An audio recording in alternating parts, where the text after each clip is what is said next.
मित्रांनो, आजपासून राज्यामध्ये इंजिनिअरिंग ॲडमिशन प्रवेश प्रक्रियेला सुरुवात झालेली आहे. तर आज या व्हिडिओमध्ये मित्रांनो आपण इंजिनिअरिंग ॲडमिशन प्रोसेस कॅप, ज्याला आपण म्हणतो कॉलेज ॲडमिशन प्रोसेसचा जे काही ऑनलाईन फॉर्म आहे ते कशा पद्धतीने भरायचा आहे याबद्दलची A to Z माहिती पाहणार आहोत.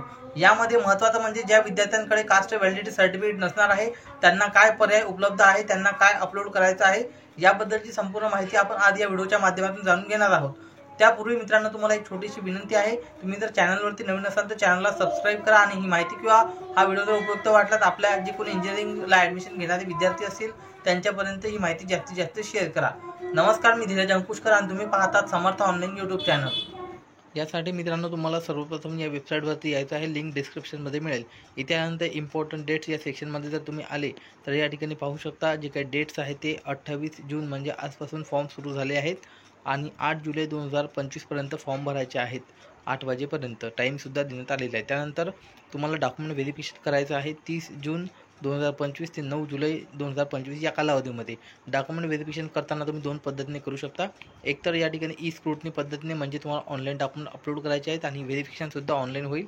आणि दुसरं आहे फिजिकल स्क्रूटनी. फिजिकल स्क्रूटनीमध्ये तुम्हाला जवळच्या FC सेंटरवरती जाऊन तुम्हाला जी काही अपॉइंटमेंट आहे ते बुक करायची आहे आणि त्या वेळेला जवळच्या जे काही FC सेंटर कॉलेज असेल त्या ठिकाणी जाऊन तुमचे जे काही डॉक्युमेंट आहे ते व्हेरिफिकेशन करून घ्यायचे आहे आणि त्यानंतरच तुम्हाला ऑप्शन फॉर्म भरता येणार आहे. जर तुमचे डॉक्युमेंट व्हेरिफिकेशन झालं नाही तर तुम्ही जे आहे ते ऑप्शन फॉर्मसाठी इलिजिबल होणार नाही, ती गोष्ट लक्षात ठेवा.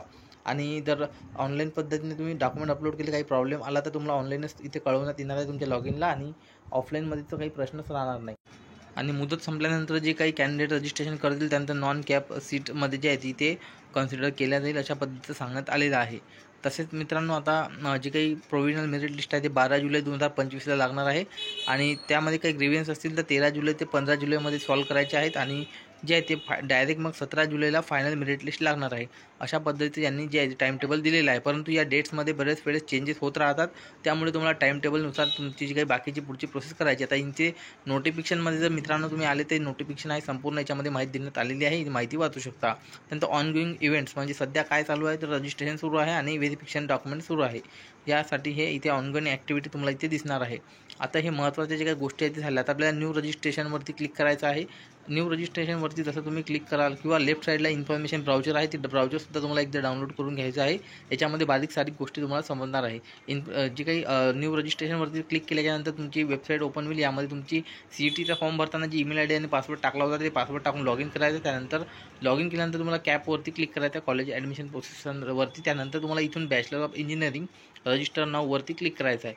इथे क्लिक केल्यानंतर अशा पद्धतीचं आता पेज इथे ओपन झालेलं आहे. आता यामध्ये have you appear for PCM MST CET 2025. PCMची तुम्ही परीक्षा दिली आहे का, इथे यस करायचं आहे. यस केल्यानंतर तुम्हाला इथे ॲप्लिकेशन नंबर आणि रोल नंबर आणि तुमची जन्मतारीख इथे टाकायची आणि चेक PCM CET डिटेल यावरती क्लिक करायचं. आता तुम्हाला हे नंबर कुठे मिळेल ते सुद्धा सांगतो.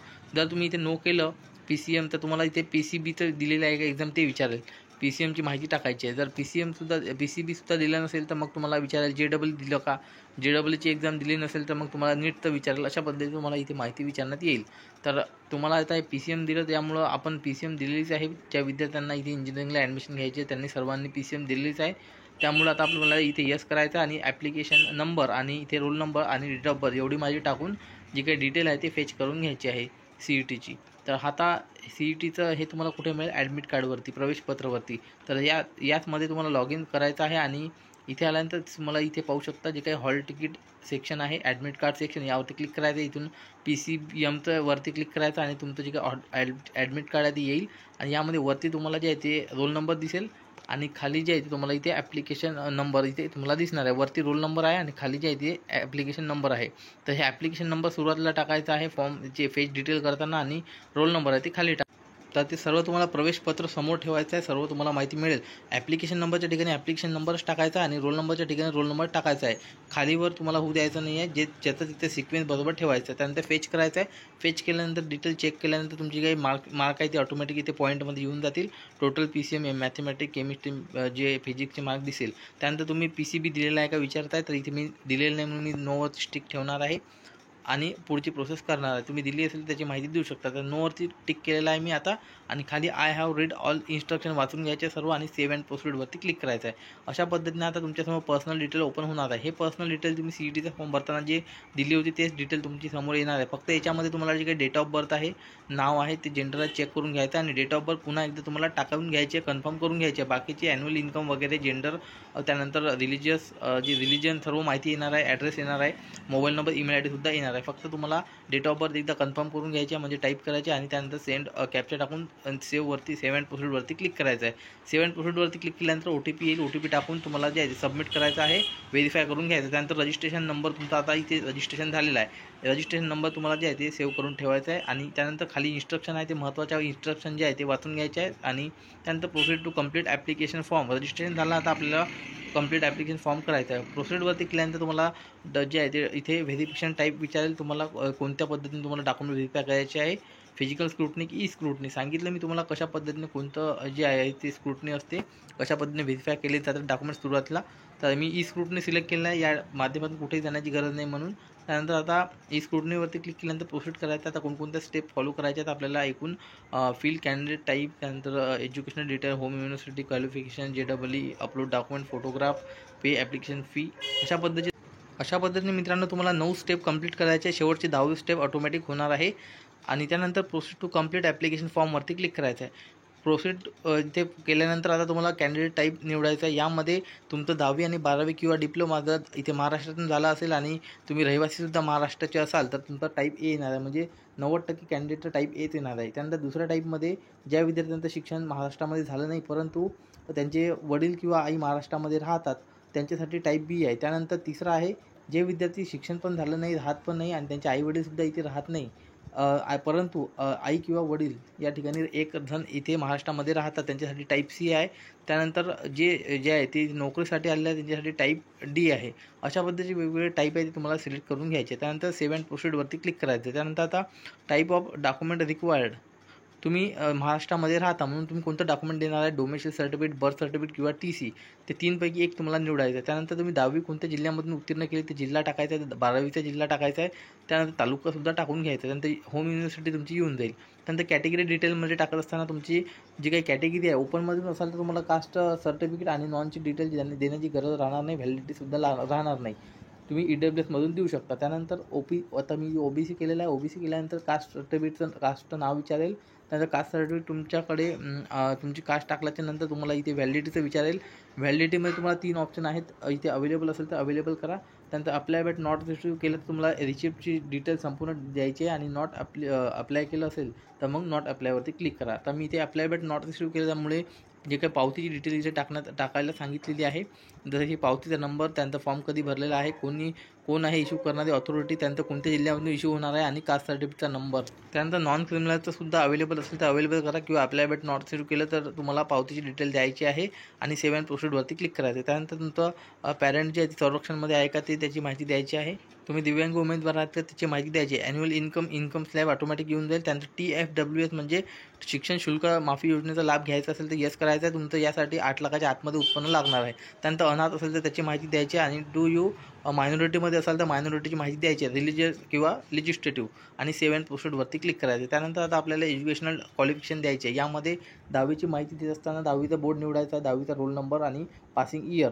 त्यानंतर खाली आल्यानंतर तुम्हाला 10वीची मॅथमॅटिक्स, सायन्स आणि इंग्लिशचे मार्क टाकायचे आहे, obtain mark, out of mark, आणि त्यानंतर ॲग्रिगेट मार्कसुद्धा टाकायचे आहेत, ऑप्टेन मार्क आणि इथे टोटल मार्क. त्यानंतर पर्सेंटेज येऊन जाईल. त्यानंतर 12वी जर तुम्ही मित्रांनो 2025मध्ये केली असेल तर 12वीची डिटेल ऑटोमॅटिक फेच होऊन जाईल. परंतु जर तुम्ही 2024 किंवा 23मध्ये 12वी उत्तीर्ण असाल तर तुम्हाला मॅन्युअली हाताने जी काही डिटेल आहे ती टाकायची आहे. डिटेल टाकत असताना तुम्हाला 12वीचा बोर्ड, त्यानंतर पासिंग इयर, 12वीचा रोल नंबर, त्यानंतर मार्कशीटवर जसं नाव आहे तसं नाव टाकायचं आहे. त्यानंतर फिजिक्स, मॅथमॅटिक्स आणि केमिस्ट्रीचे मार्क टाकायचे आहेत, ऑप्टेन आणि आउट ऑफ मार्क टाकायचे आहेत. त्यानंतर तुम्हाला जे आहे ते इथे सर्वात जास्त कोणत्या विषयामध्ये मार्क आहेत त्याची माहिती टाकायची आहे, obtain mark, out of mark, आणि इंग्लिशचे मार्कसुद्धा टाकायचे. त्यानंतर ॲग्रिगेट मार्कसुद्धा टाकायचे आहे, ऑप्टेन मार्क आणि आउट ऑफ मार्क. त्यानंतर सर्व माहिती टाकल्यानंतर सेव्ह अँड प्रोसीडवरती क्लिक करायचं आहे.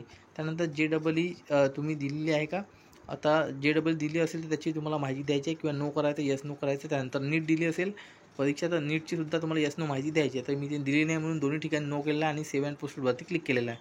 आता आपल्याला फोटो अपलोड करायचा आहे. फोटोसाठी गाईडलाईन दिलेले आहे की 4 KB ते तुम्ही 100 KB फोटो अपलोड करू शकता आणि सिग्नेचर तुम्हाला फोटो आणि सिग्नेचरसुद्धा अपलोड करायचे. फोटोग्राफवरती क्लिक करायचं, चूज फाईलवरती क्लिक करून फोटो आणि सिग्नेचर अपलोड करून घ्यायचे आहे सोप्या पद्धतीने आणि सेव्ह अँड नेक्स्टवरती क्लिक करायचं. आता आपल्याला डॉक्युमेंट सेक्शनमध्ये आपण आलेलो आहोत. डॉक्युमेंटमध्ये पहिल्या नंबरला आहे नॅशनॅलिटी सर्टिफिकेट. नॅशनॅलिटी सर्टिफिकेट तुम्हाला इथे अपलोड करायचं आहे. त्यानंतर तुम्हाला डोमिसाईल सर्टिफिकेट जे आपण महाराष्ट्रामध्ये रहिवासी आहोत म्हणजे टाईप ए सिलेक्ट केलं, त्यामुळे तुम्हाला इथे डोमिसाईल अपलोड करायचं आहे.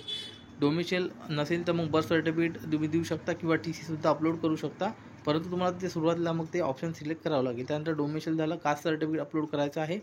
त्यानंतर आता व्हॅलिडिटी आपण अप्लाय बट नॉट रिसीव हे ऑप्शन सिलेक्ट केल्यामुळे आपल्याला इथे व्हॅलिडिटीची रिसिप्ट अपलोड करायची आहे. त्यानंतर नॉन क्रिमिनल असेल तुम्ही आपण अवेलेबल केला म्हणून इथे नॉन अवेलेबल केलं म्हणून अपलोड करायचं आहे. जर तुम्ही अप्लाय बट नॉट रिसीव केलं असं नॉन, तर तुम्हाला इथे पावती अपलोड करायचं ऑप्शन आलं असतं. त्यानंतर इन्कम सर्टिफिकेट हे आपण TFW स्कीम यस केलं म्हणून इथे इन्कम सर्टिफिकेटचं ऑप्शन आलेलं आहे. त्यानंतर 10वीची माहिती, स्टेटमेंट ऑफ मार्क 10वी आणि 12वीची मार्कशीट अपलोड करायची आहे. आणि सर्वात शेवटी मित्रांनो स्कोर कार्ड तुम्हाला PCMचं अपलोड करायचं. अशा पद्धतीने मित्रांनो सर्व डॉक्युमेंट अपलोड करून घ्यायचे आहेत. काही डॉक्युमेंट याच्यामधले तुमचे काढायचे राहिले असेल तर काढायला टाकून द्या किंवा आपले व्हिडिओ बनवलेले आहे आपल्या चॅनलवरती, त्या व्हिडिओची मदत घेऊन तुम्ही जे डॉक्युमेंट अपलोड करू शकता. आता डोमिसाईल अपलोड करत असताना तुम्हाला जे काही डोमिसाईल सर्टिफिकेटचा बारकोड असेल तो बारकोडचा नंबरसुद्धा तुम्हाला इथे टाकायचा आहे. तर अशा पद्धतीने मी काही सर्व अवेलेबल डॉक्युमेंट आहेत जे आहे ते अपलोड करून घेतले आहे. तुमच्याकडे काही डॉक्युमेंट नसेल तर तुम्ही जे काही डॉक्युमेंट सध्या अवेलेबल आहेत ते डॉक्युमेंट अपलोड करून इथपर्यंत जे आहे ते प्रोसेस स्टॉप करून द्या आणि लवकरात लवकर तुमचे डॉक्युमेंट काढायला टाका आणि मग डॉक्युमेंट आल्याच्यानंतर हे जे काही फॉर्म आहे ते फायनल सबमिट करून टाका. तर अशा पद्धतीने मित्रांनो ही इथपर्यंत सध्याचा आपली प्रोसेस झालेली आहे. त्याची 500 KB पर्यंत PDF फाईलमध्ये सर्व डॉक्युमेंट तुम्हाला अपलोड करायचे आहेत. सर्व डॉक्युमेंट अपलोड केल्याच्यानंतर तुम्हाला सेव्ह अँड प्रोसीडवरती क्लिक करायचं. पे फीचा इथं ऑप्शन आलेला आहे, परंतु तुम्हाला फी भरायचं काम नाही आहे. ओपनवाल्यांना 1000 आणि OBCना 800 इथे दाखवेल, परंतु फी तुम्ही CETचा फॉर्म भरताना दिली होती, त्याच्यामुळे तुम्हाला पुन्हा फी भरण्याची गरज राहणार नाही. त्यानंतर सेव्ह अँड प्रोसीडवरती क्लिक केल्यानंतर डायरेक्ट तुम्हाला जे काही फॉर्मची प्रिंट आहे ते काढून ठेवायची आहे. त्यानंतर तुम्ही स्क्रुटनी मोडने जर डॉक्युमेंट अपलोड केले असेल तर तुमचे ऑनलाईन व्हेरीफाय होतील डॉक्युमेंट. काही प्रॉब्लेम आले तर तुमच्या लॉगिनमध्ये जे आहे ते तसं कळवण्यात येईल.